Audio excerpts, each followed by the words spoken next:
Hello ladies and gentlemen and welcome to the School of Science. My name is Luke and this is the bramley-moore project. Now you've probably noticed that we're doing this from the wrong end. That's mostly down to the fact that I saw that absolutely beautiful sunrise and thought it would be a great way to open up the video and have us move over the site there as that sunrise is hitting overhead. Now looking over the site at the moment, we're seeing absolute metric ton of difference between now and the previous month as well as the previous couple of weeks.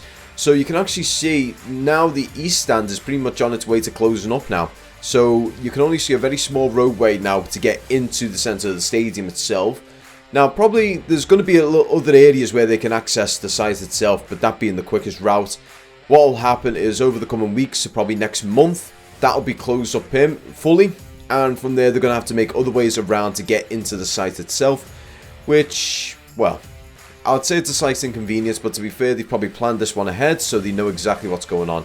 Now, in regards to the south stand, I'm just going to say this very quickly. I'm going to say a massive thank you to Martin Evans, who is a long-standing Patreon, and he has a very big well of knowledge when it comes to a lot of this stuff. He's a structural engineer, and he does a lot of small-scale stuff, but he's been able to help me and provided me with a lot of information in regards to the stadium itself and certain things that he thought that you guys would be very interested in.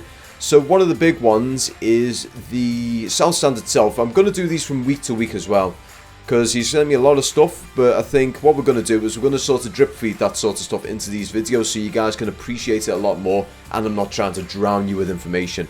But looking on the south stand as well, you'll notice with the white steel beams, you'll notice a couple of them, and you'll notice the divide as well. These have got like two beams like really right next to each other. Those little guys are known as joints. So the joints themselves actually they add a little bit of flexibility to the stadium itself. So when the stadium expands and contracts due to the heat and everything, as well as heavy winds actually giving it a little bit of a buffer, those allow it to sort of twist and ever so slightly contort itself in order to allow this sort of stuff to happen. So that if it was a very rigid system, what would more than happen is it would stress, strain, and even crack under these sorts of pressures. So having them there is critical for the stadium to maintain it, as well as a few other things, which I'm not going to go into here. We're going to talk about them into later videos. Now, looking on the west stand, I feel like the height that I'm doing it right now doesn't do it justice, but the stadium itself, it is quite literally what you're seeing there now, where you cannot see concrete, basically where the containers are with the roof struts and everything are right now. That is essentially the pitch. So it is pretty much where the dimensions you're seeing right now is like 90% pitch, 10% of it is incomplete like stands and seating area. So to see that right now, the scale doesn't ever get done justice by drone. I wish I could tell you guys the absolute magnificent scale that's in front of me right now, but it just doesn't do it justice via drone. Things look a lot smaller. Like the concrete posts that you can actually see in the west stand right now standing up, they look reasonably high, probably say about 3 maybe 4 meters. They're a lot higher than that, I'll say that very much. So probably more like 6 to 7 meters high. So just looking at them from the drone doesn't do justice. If you ever get the chance, go to Bramley-Moore and actually look through the gate and actually appreciate it properly. That is one thing I need to emphasize. Now, going over to the north stand, what you'll actually notice as well, it's on the south stand. I didn't mention it just because I had to talk about the joints and everything. But if you look in the north stand, you can see these like little concrete panels sitting at the very top of the steel structure. Those are going to be like the starting point of the roof coming together right now.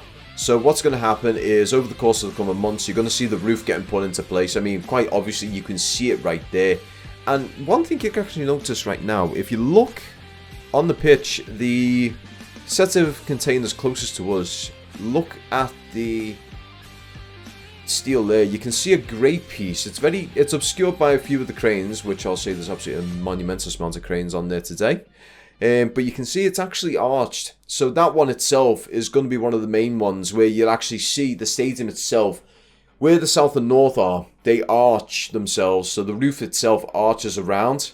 So that's that. So at some point in the future, it's going to be a massive lift because they're going to need all the cranes to lift that. And they're going to have to be in perfect unison to do so, to get it on without any issues. But in any case, guys, I do apologise this is shorter than expected, but I'm now going to see you into the outro, where Luke will see you into it. Take it away, Luke. Thank you very much for watching this video, guys. If you liked it, don't forget to like, share and subscribe. Also, I'd like to say a massive thank you to all my patrons over here. So if you want to be like any of these guys and get your name in the sidebar, early access and ad-free content, why not go over to the Patreon and become a part of the School of Science Superfan? Now, we have got 2 tiers there. The first one being the cup of coffee tier. Now, that hasn't got any personal benefits. It's essentially like reaching into the pocket, getting £1 and saying, look, I like what you do, mate. Here's £1 on me. Go get yourself a cup of coffee. That is essentially it. However, we have got the £3 School of Science Superfan tier. Now, that gives you a few perks and benefits. So that one is early access to my videos, ad-free content. So basically, all my videos are ad-free on there. I always put them on there ad-free, and they're always going to be ad-free. They're never going to be monetized. They're ad-free on there. You also get your name in the sidebar here. Now, this is basically down to your discretion. If you do not want your name on the sidebar, you just say, don't put me on the sidebar. I'm fine with that. I'm happy to not put your name on the sidebar if you do not want it on there. That I understand. Also, if you're there for a long enough time, we have got the School of Science sticker. So that does come out every now and then. So it's every 3 to 6 months. If you've been there for long enough, you get the little School of Science sticker. It's about yay big, and you basically can do whatever you want with it. If you want to, say, put it on your laptop, put it on the back of your phone, put it on a lamppost in the city centre, put it outside of Anfield. You do you with it. It is yours to use and abuse. I've seen them in rather unique places. I've got Patreon members who are in the US, and they've sent me photos of them around the US, so that's actually great. Great to see that the flag's being flown all over the world now. But in any case, guys, I'd like to say a massive thank you for everyone watching, and I'm going to see you all in the next video. Also, I do apologise, this one was a little bit shorter than usual. I was planning on flying over the site as I usually do, where in the past couple of videos where I go and get the inside, but with the new restrictions in place and everything, I figured I should be sticking to them to the very letter of the law and staying outside of the site as much as possible. And try and hopefully, as the rules ease off again, we can do that stuff a little bit more often. Like when the stadium's near completion, I might be able to get myself so I'm just sitting decently above the roof, and we can get inside and around the stadium as well, so we can actually see the seating and everything and how that's looking. And hopefully, if Everton are watching this, I would like to know when we're able to try and claim our seats at the new stadium, because that is one thing that has actually been mentioned to me a couple of times. People want to know when they can get the seats. So if Everton are watching this, and I'm pretty sure you guys are, I'm pretty sure even Lango Rick, some of your guys are making sure that we're sticking to the rules. Don't worry, I'm sticking to the rules. But yeah, you guys are more than likely watching this. Please just give us a little heads up on when this is going to happen. That would be greatly appreciated. But in any case, guys, I'd like to thank you all very much for watching. I'm going to see you all next video. Peace.